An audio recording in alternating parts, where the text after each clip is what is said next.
Welcome to the Experience of the Soul podcast with Cynthia Alice Anderson, a weekly show helping you grow, prosper, and evolve. Today, episode 324, The Presence of God. And now, Experience of the Soul.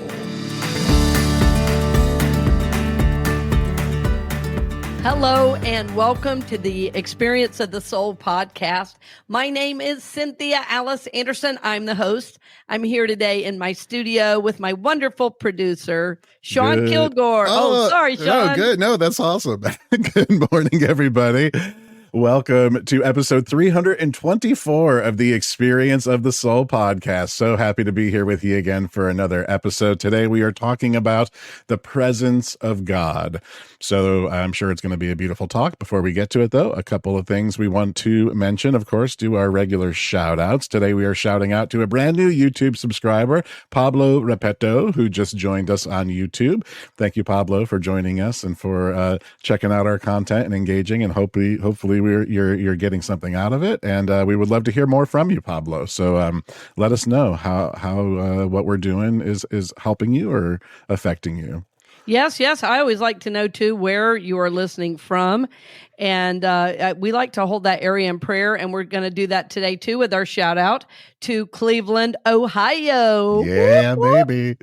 Rock and roll capital of the world, right? I think is how they say it. Oh, I didn't know that. Is that true? Yeah. That's where the Rock and Roll Hall of Fame is. Oh, that's right. Cool. I didn't know that fact, but this is awesome. And it's a great town, a lot of good energy. Friends, thank you for joining us from Cleveland. And, you know, I've had a couple people tell me they do this where they will get people together and they will get 3 or 4 friends or whatever, hang out, get coffee or have a beverage of your choice, and watch the talk or watch the podcast, whatever it may be, and then talk about it after as friends. It's a great way to have spiritual discussions. So if any of you listening have not done that, give it a try. It's a lot of fun. You can even do it virtually too, which is cool. It's like a podcast club. It should be a new thing. Like how you have book clubs, but there's podcast clubs. There should be that. Yeah. It's like a way. And what's nice about watching it together, it's fresh in everybody's mind. And,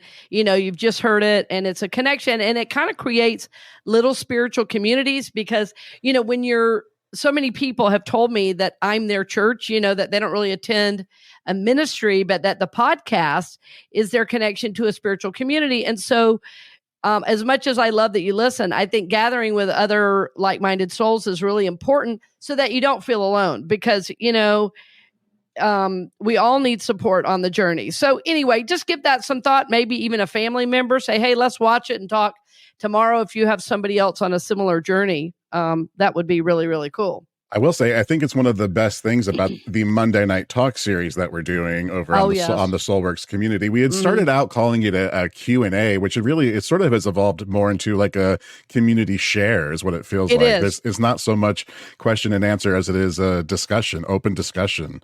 Which is great. I mean, so yeah, I think getting together and taking in this, it's just like being in church. I mean, for a lot of us, like you said, this is for a lot of us how we're getting spiritually fed because, you know, churches have changed over time. And there's a great video going around right now that talks about, Christian and what has happened to Christianity and how Christian nationalism is sort of taken over and how that's not at all whatever the intention was originally meant to be. And I think so finding places to get spiritually fed, whether it's a podcast, whether it's joining the Soulworks community, I think has never been more important for us. I agree, Sean. And I just had somebody today say, you know, I have not gotten on the Monday night thing, but you know what? That's next for me. I said, I get it. And she said, I just feel like I want to take your teachings deeper. And as somebody who does other courses and stuff. And this a few weeks ago when I did the talk called Chicken to Eagle, people were really realizing how we were talking about the differences, you know, between chicken consciousness, which is looking right in front of you and pecking at everything, or the eagle consciousness, which is soaring above, visionary, seeing long distances, comes down to earth, but then rises right back up. You know, the sharing was so deep and so meaningful People got a lot out of it. And even since, I've had stories about, oh, I've seen an eagle. Oh, I'm connecting with this. And so it keeps the talk alive in us in a little bit different way when there's discussion around it than just me standing up and being a talking head and, then let's go have coffee. Although I like that.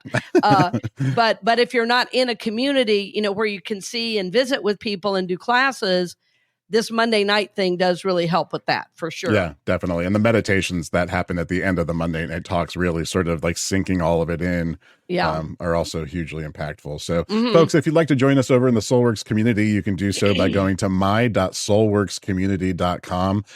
There is a free level where you can join and be a part of the community. On that free level, you're going to get spiritually supported and spiritually fed with a variety of things, whether it's posts from other members of the community or whether it's affirmations.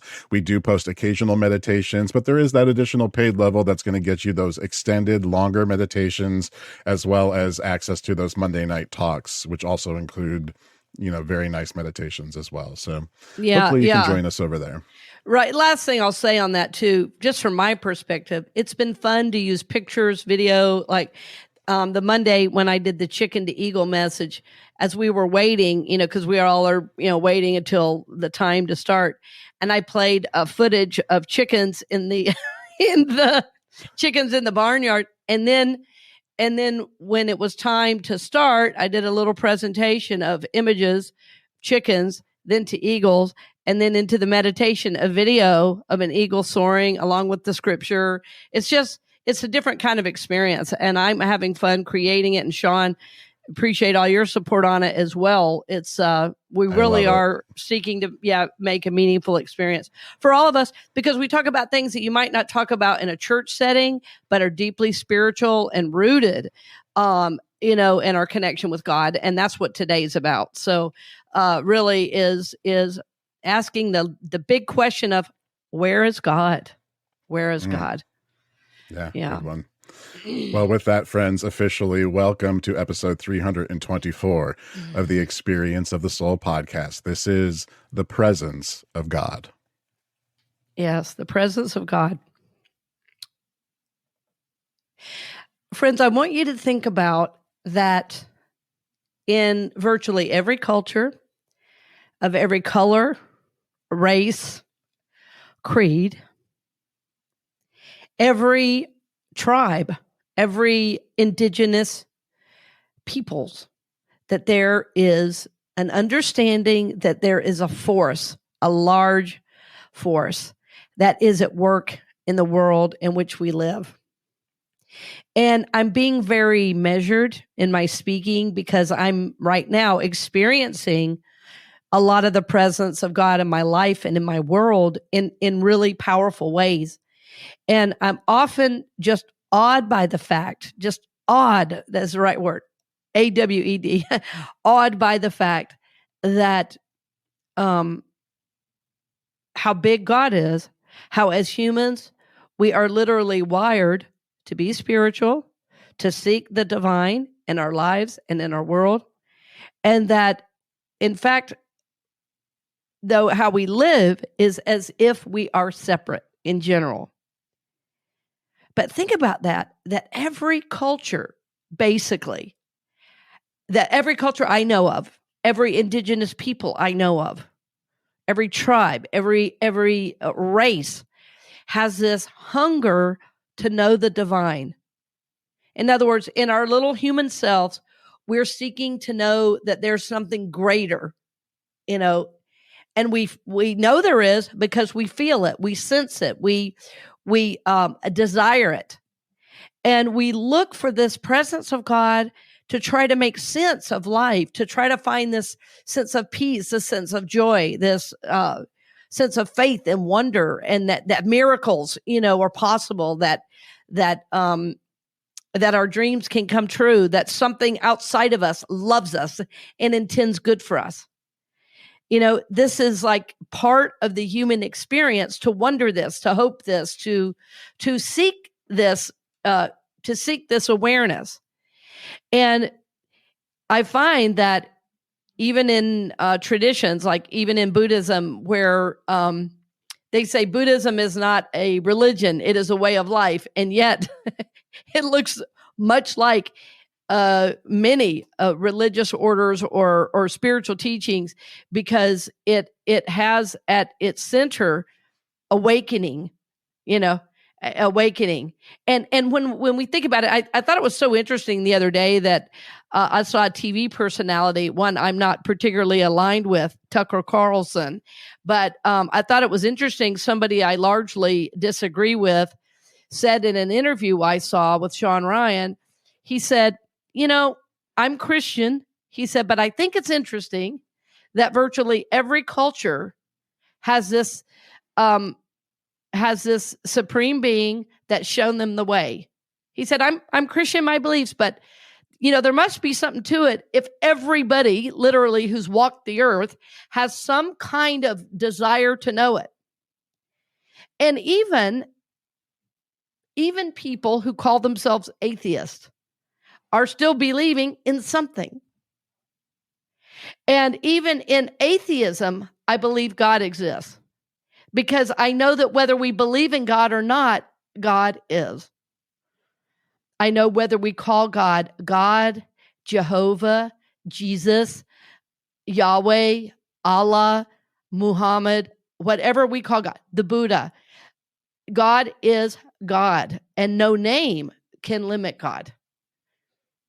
In Judaism, in the Hebrew Bible, in the Old Testament, God is written YHWH because it's, unpronounceable. So it's trying to be it's like trying to approach God with this idea of the mystery. And I think to many of us, God is a mystery. It's like, gosh, that probably I've shared before that the number one question in my practice of spiritual counseling is probably, how can I distinguish between soul and ego? And I would say, tied with that, maybe first, maybe second, maybe those go back and forth, is this question: where is God? Where is God? This is how I know it is a fundamental question to life, because I hear it over and over and over. I see it over and over and over. I even see modern shows. I see, television and in movies, even touching around this idea of where is God? Where is God? People trying to do the right thing, trying to find out, what does God want from me? I have several people I've worked with over the years who often say, what does God want from me? What does God want from me? Where is God? How can I know God? Why doesn't God intervene? Is probably the third question I get. If God is everywhere and God is all powerful, why doesn't God intervene in our world? Yeah. Well, one of my favorite understandings of God is from a really old movie. Sean, you and I are close to the same age. I think you might be a little bit younger, but we're close to the same age. And there was a movie when I was coming up with John Denver where he plays just a normal guy, and George Burns plays God. Oh God, right? Oh, is it? The name of the movie, was Oh God. Yeah. And what I loved about that movie was John Denver, and he would be in funny, scenes. He'd be in the shower talking, and all of a sudden George Burns would be in the bathroom, and he would be asking all these questions and everything. And one of the questions was, if you're Almighty God, why don't you protect us? Why don't you help us? And God says, well, I created the big picture. The rest is up to you. And so it's like, God isn't not here, but if God were controlling everything he created, he wouldn't be allowing us the opportunity to grow, to expand, to serve, to see the results of our actions. So God is all knowing and all powerful, yes, but that power is also in us. And as long as we expect God or somebody else to do it, right, we're not owning our God power.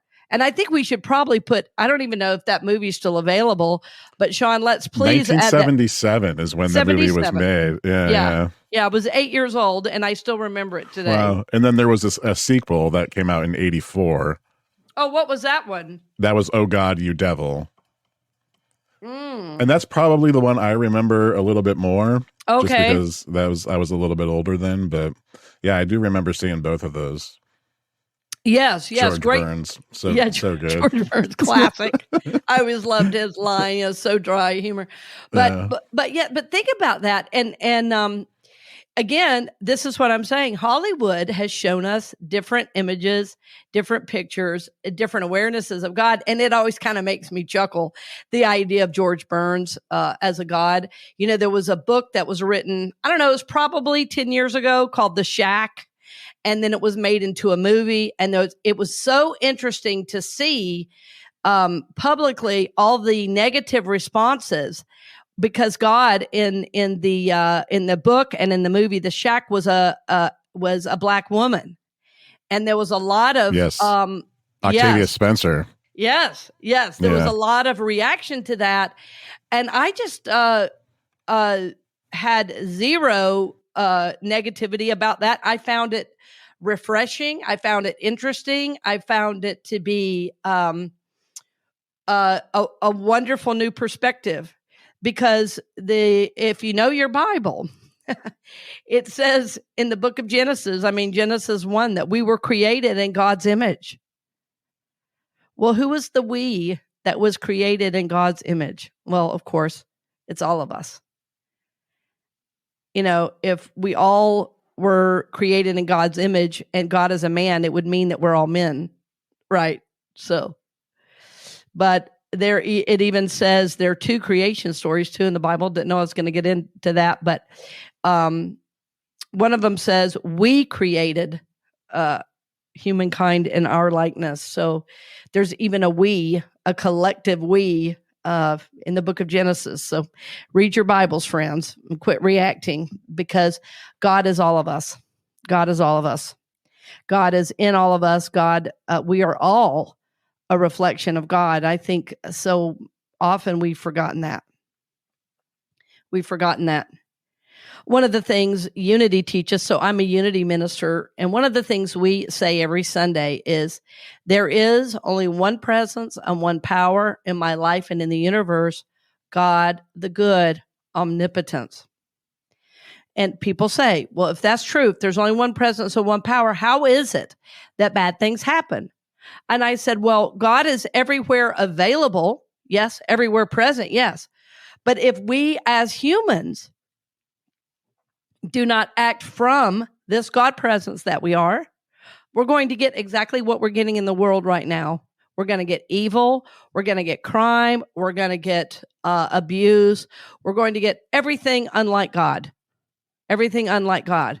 And so, these larger questions we're asking and that we're talking about on the show, where is God?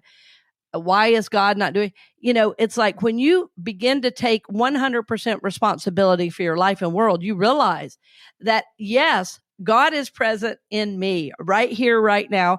And if that's true, how do I bring that energy forward in my life and world? How do I bring more love? How do I bring more energy? How do I bring more kindness, more patience, more peace, more forgiveness? So this is the idea that we, or the thinking that we come from on the show, is that God is everywhere present. God is not limited to a church that calls itself Baptist or Seventh-day Adventist or Christian or Jew. God is. All of the religions are simply trying to figure out the same God. That's how big God is, that all the human ways we can think to try to know God, I don't think we've touched it yet. This really, really knowing and understanding God at the level that is possible. Simply because we are still putting God out there. We are in our human experience, but I think God is everywhere present. And for many of us, we grew up with the idea that God was kind of a puppet master. And I've seen many images of that. And we if you're watching YouTube, it's up right now that, here we are, little humans, and that God in his almighty white being with white hands is controlling every single thing on planet Earth that everybody does, and that none of us have any choice. And this is how most of us grew up, or I'll say I grew up, and many of the people I serve have grown up thinking of God as a puppet master, that if I do something good and please God, God's going to hand me down a little gift. And if I do something bad, God is going to strike me with lightning. And I think everybody can relate to that idea of God. We've also seen that idea of God in Hollywood. I mention that not to, demonize Hollywood, but simply to say that these images of God were imposed on us through the culture in which we live. And it's why so much we talk about prayer. It's why so much we talk about meditating on the presence of God, because I believe we can know God ourselves, that we can really know God ourselves. And we don't have to tap into the cultural images. But if we're being honest, I think most of us grew up with the idea, in the U.S. anyway, that God was a white guy with a long gray beard sitting up on a throne on a cloud. I mean, that's a classic Hollywood image. Classic. And so what we're trying to do today in the show, talking about the presence of God, is what if God, my idea of God, could be more expansive? I had a dear friend in ministerial school. Her name was Lynn Odell, and she's a minister today. She works for Unity Worldwide. And I remember she did a talk years ago called, "How Big is Your God?" How big is your God? So what if your idea of God could get larger and more expansive? That God is everywhere present. God is always available to you.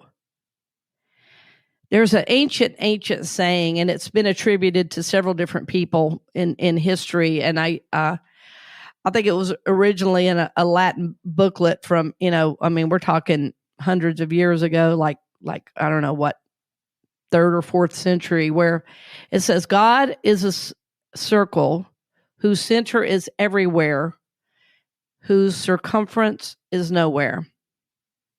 God is a circle whose center is everywhere and whose circumference is nowhere. In other words, God is centered in every place of creation.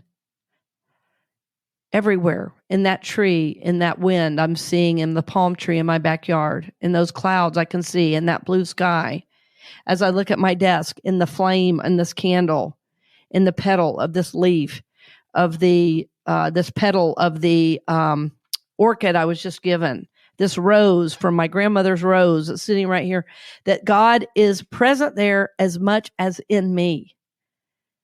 God is a circle whose center is everywhere and whose circumference is nowhere. In other words, God is present in the air we breathe and knows no end, and there's no boundary. God is everywhere present, always available to us. Think about the great news. People always talk about the good news in our walk, in our spiritual walk. The good news is God is here for you, friends. God is with you. God is supporting you. God is uplifting you. God is informing you. God is informing you. God is everywhere present and always available. My dear friend, Jane Elizabeth Hart, who has the Center for Enlightenment. And people would often ask her, where is the Center for Enlightenment? I want to come see you. And she would say, the Center for Enlightenment is in you. The Center for Enlightenment is in you. And her work with her students is to make sure that they remember where the center is. It's not a place. It is a beingness. And so as I mentioned earlier, I love being in spiritual community. I love gathering together because of the support I get. But I've also been in spiritual communities that were not reminding me of the presence of God.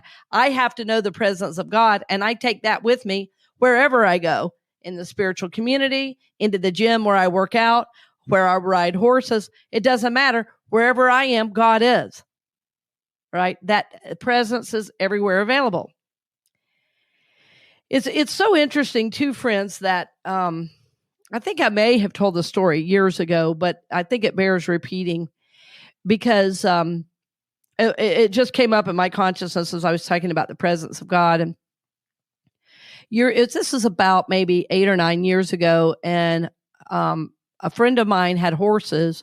It's about 45 minutes outside of town, and I would drive up there, and she had 8 or 9 horses, and one of the horses was giving her a lot of trouble. And I told her I'd like to meet that horse. And she said, "You would?" I said, "Yeah." So I'd go up there and I would spend some time with the horse, and I would talk to her at the stall. And everybody told me she had what's called stall aggression. She did not have it with me, but I was told she had that.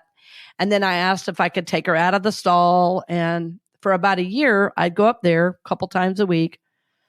And all I would do is walk her and spend time with her. I'd talk to her. We'd walk in silence, I'd maybe brush her down and maybe clean out her hooves, and just showed her a lot of compassion.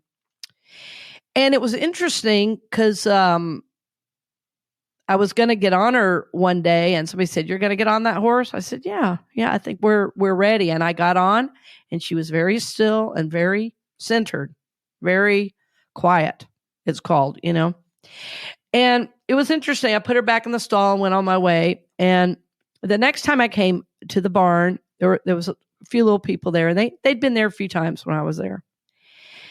And what I would do when I got there very often is I would take some essential oils. I often took lavender and peppermint. Horses love the healing energy of lavender, and all horses, I've never met a horse that doesn't love peppermint, and I'd always feed him a peppermint stick too.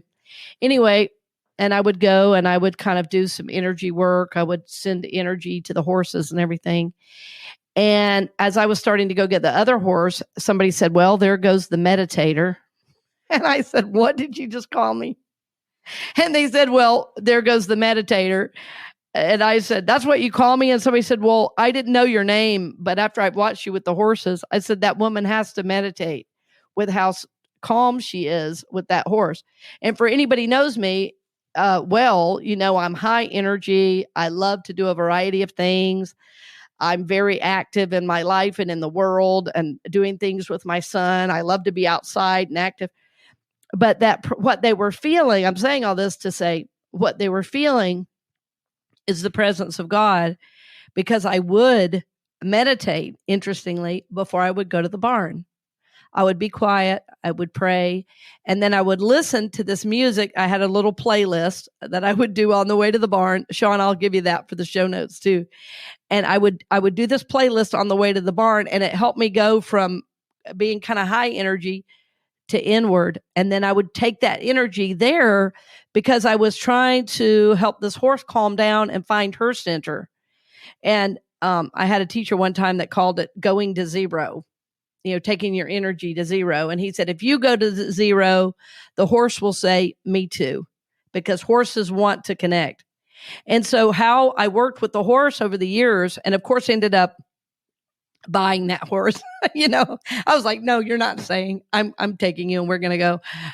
So anyway, I ended up buying the horse, and she passed a few years later. But what people were feeling was the presence of God. And they even knew, they didn't call it the presence of God, but they said, there goes the meditator. When I had barely even spoken to them, I would just go, "Hi guys." And then I would just go do my thing over in the corner in the quiet with my horse, which it wasn't even my horse then. But this is the power of the presence of God. And when we know it is the power of the presence of God, when we believe in it, when we practice it, when we invite it in. And, my work as a soul, because I know good and well God is everywhere. It's my whole life is built on this principle. In my work, in my life with my son, in the way I handle my finances, God first. And there are still many, many ways where I am not calling on this presence enough. And so as I'm bringing this to you as this, to lift it up in your consciousness, I'm bringing it more and more into my own awareness, right? That God is everywhere. God is everywhere present and always available to me. I'm personalizing that idea. God is everywhere present and is always available to me. It's available to all of us. So friends, when you are upset about how the world looks, ask yourself, what part am I playing in creating how the world looks, or what part am I playing in helping the world wake up through my life as an example, through my work as a soul, through how I carry myself into my job and into my family? Am I praying before I eat? Am I mindful of my words? Am I bringing the presence of God into my life and into my relationships, romantic relationships, my relationships with my kids and my loved ones? Am I reactive? Am I loving? Am I kind? Am I forgiving? This is how you will know that you are in the presence of God, is you will have what are called in the scriptures the fruit of the Spirit. And that fruit of the Spirit is love, joy, peace, kindness, patience, forgiveness. All these are the, I don't know if forgiveness is listed as a fruit of the Spirit, but we know forgiveness is a practice of the deeply spiritual soul. So friends, I want you to look for signs of God as you go through the world, as you go through your life. For me, one of the most beautiful signs is when I look outside. Like right now, I'm looking outside. I'm looking at a tree that I planted a while back. It's a lime tree. It's finally starting to bring me limes, which is really fun. And when I look out there, I'm looking at it right now, and I see the wind blowing in those leaves. I don't say, oh, that's the wind. I say, there's God right there. I say, there's God right there. And friends, that is such a gift to me to remember. And it recenters me just with noticing that. God is a circle whose center is everywhere, whose circumference is nowhere. Sean, were you going to say a word about that? I just wanted, I did the fruit of the Spirit. Yes, love, joy, peace. Yeah. Yeah, love, joy, peace, patience, kindness. Goodness, faithfulness, and gentleness. Yes. Yes, when I was a little kid, we sang this song. It was like so sweet. The fruit of the Spirit. And it named all of them. Love, joy, and peace, patience and kindness developed in me. Goodness, faithfulness, tenderness, and self-control. The qualities that bring life to your soul. Oh, I love it. Isn't that sweet? Yeah. That is. That's not from Salty the Singing Songbook, is it? Is it from Salty? I don't think know. It is. Sounded familiar. It sounded familiar, but I'm sure. But yeah, we grew up in the there was another situations. We did. We had a really good little children's choir. Another one that goes with today is called Everywhere I Go. And it would go, you might have learned this one. Everywhere I go, wait, let me see if I can remember. Everywhere I go, the Lord is with me. If I call upon him, he will hear me. I will be of cheer, for the Lord is near everywhere I go. Oh, I love it. But as a little kid, just walking around singing that, and I would walk through the woods singing that. Getting those ideas. And so I'm sure today, this is why, how special the woods were for me growing up. I'd always spend time outside. Today, that's the place I recenter, and it is such a reminder of the beauty of God's creation and how God is so connected with us. So anyway, I hope, friends, that you're connecting with this. I just feel that you are. And I think, as I love to say, prayer is a great start. But knowing God is everywhere present is so much more than praying. It is living into this presence of God that we are, And so my hope for you is that you can get out of the idea of the Hollywood God and get more into this idea, this ancient idea that God is everywhere. God is a circle whose center is everywhere and whose circumference is nowhere. Circumference is nowhere, I should say. And that wherever you are, God is, and that you will begin to know that as you take responsibility for your life and for your world, that it is a sacred call to live from this higher presence. So this is my hope for you, my friends. I'm honored to support you on your journey. And again, we want to thank especially Pablo Repeto for joining us. Our friends in Cleveland, Ohio, bless you all. And we're honored to support your journey. And always look forward to seeing you in person. Feel free to give us a shout out yourself as you like a show. And feel free to text us in the show notes. You can do that if you listen on one of the platforms like Spotify or Apple Music. You should be able to send us a text right from the show notes. And just know we're honored to support you, friends, and look forward to seeing you next week. Blessings on the journey. We hope you've enjoyed this episode of the Experience of the Soul podcast with Cynthia Alice Anderson, helping you grow, prosper, and evolve. This podcast is made possible because of listeners and viewers just like you. If you would like to support the podcast with your tax-deductible contribution on an ongoing basis or through a one-time gift, head on over to experienceofthesoul.com/support. The Experience of the Soul podcast is copyright 2024 Cynthia Alice Anderson, all rights reserved, and is produced by Sean Kilgore.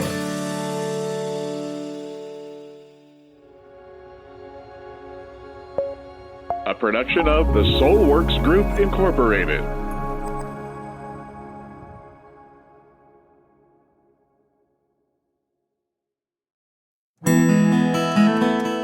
Hey friends, Sean here, your Experience of the Soul producer. I want to take a moment to tell you about something truly exciting. The Soulworks online community, created by your host, Cynthia Alice Anderson, and available on the Mighty Networks app. If you're looking for a place where you can explore your spiritual path, connect with others, and grow in a meaningful way, then this is for you.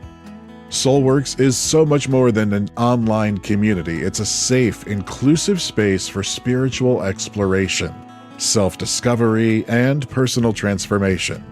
Inside the community, you'll find everything from uplifting spiritual studies to soul-centered growth practices, meditations, affirmations, and so much more. It's a space where you'll always be supported and never judged. The best part, membership is free. You'll have access to powerful resources, inspiring content, and a supportive group of like-minded people who are all on their own unique spiritual journeys. And if you're ready to dive deeper, there are premium options available to enhance your experience with a live Monday night talk series and extended, deeper meditations. If you're seeking a place to connect, grow, and nurture your soul, we would love to have you join us in the Soulworks community and see where this journey can take you. Visit my.soulworkscommunity.com today.